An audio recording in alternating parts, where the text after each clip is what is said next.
தமிழ் அருவி வழங்கும் சிறப்பு கருத்தரங்கத்திற்காக உங்களுடன் உங்கள் முத்து ஜீவானந்தன். தலைப்பு: புதுப்பிக்கக்கூடியவை தங்கள் பார்வையில் ஓர் அலசல். நடுவர் உள்ளிட்ட தமிழ் ஆளுமைகள் அனைவருக்கும் என் இனிய இரவு வணக்கம். புதுப்பிக்கக்கூடியவை என்றால் என்ன என்பதை நாம் முதலில் புரிந்து கொள்ள வேண்டும். இழந்த ஒன்றிலிருந்து மற்றொன்றை மீளுருவாக்கம் செய்வது என்பது ஒரு வகை.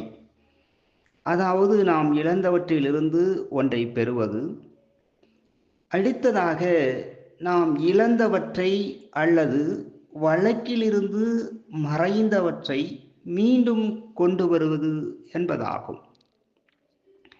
இல்லையென்றால் காலத்திற்கு ஏற்ப நாம் நம்மை புதுப்பித்துக் கொள்வது என்று கூட சொல்லலாம். இதைத்தான் நன்னூல் பவணந்தி முனிவரும் சொல்வார். பழையன கழிதலும் புதியன புகுதலும் வலுவள கால வகையினானே என்று கூறியிருப்பார்.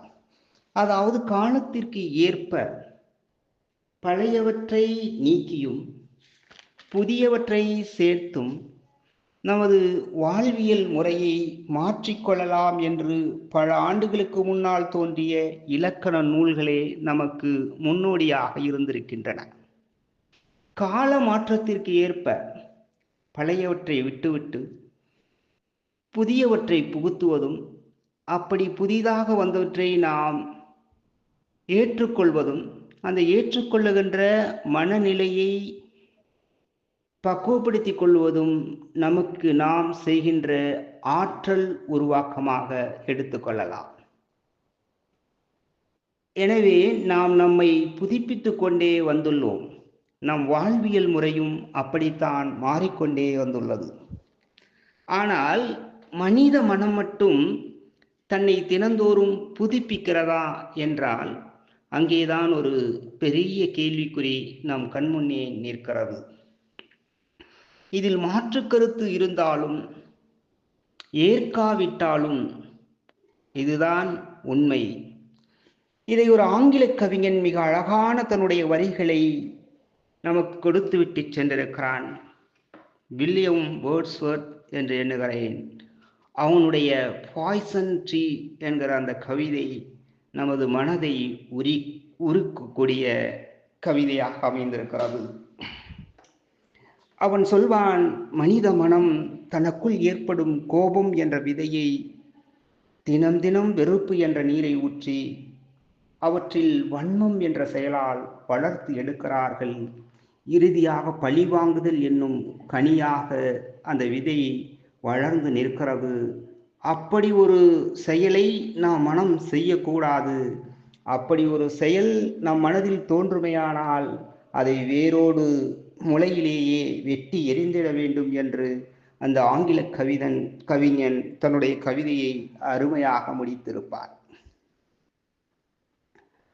அப்படியானால் ஒரு செடி ஆரம்பத்திலேயே நமக்கு வேறு விதமான விளைவுகளை தருகிறது என்றால் அந்த செடியை வெட்டுவதில் தவறில்லை. அந்த செடியை புதுப்பிப்பதில்தான் தவறு ஏற்படுகிறது. அப்பொழுது நாம் ஒன்றை நன்றாக புரிந்து கொள்ள வேண்டும். எதை புதுப்பிக்க வேண்டும், புதுப்பிக்க வேண்டியவற்றை யாவை என்பதை நாம் முதலில் மனதில் கொள்ள வேண்டும். ஒவ்வொரு நாளும் மனிதன் இறந்துதான் பிறக்கிறான் என்பதை நாம் அறிந்து கொள்ள முயல வேண்டும். இதைத்தான் வள்ளுவன் உறங்குவது போலும் சாக்காடு, உறங்கி விழிப்பது போலும் பிறப்பு என்பான். எனவே அன்பு, கருணை, மனிதநேயம் இவற்றை மனங்களில் விதைப்போம். அவற்றை தினந்தோறும் புதுப்பித்து கொண்டே வருவோம்.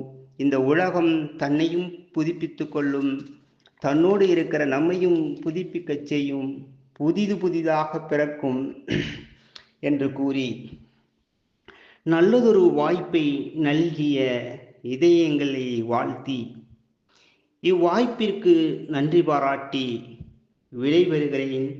நன்றி, வணக்கம்.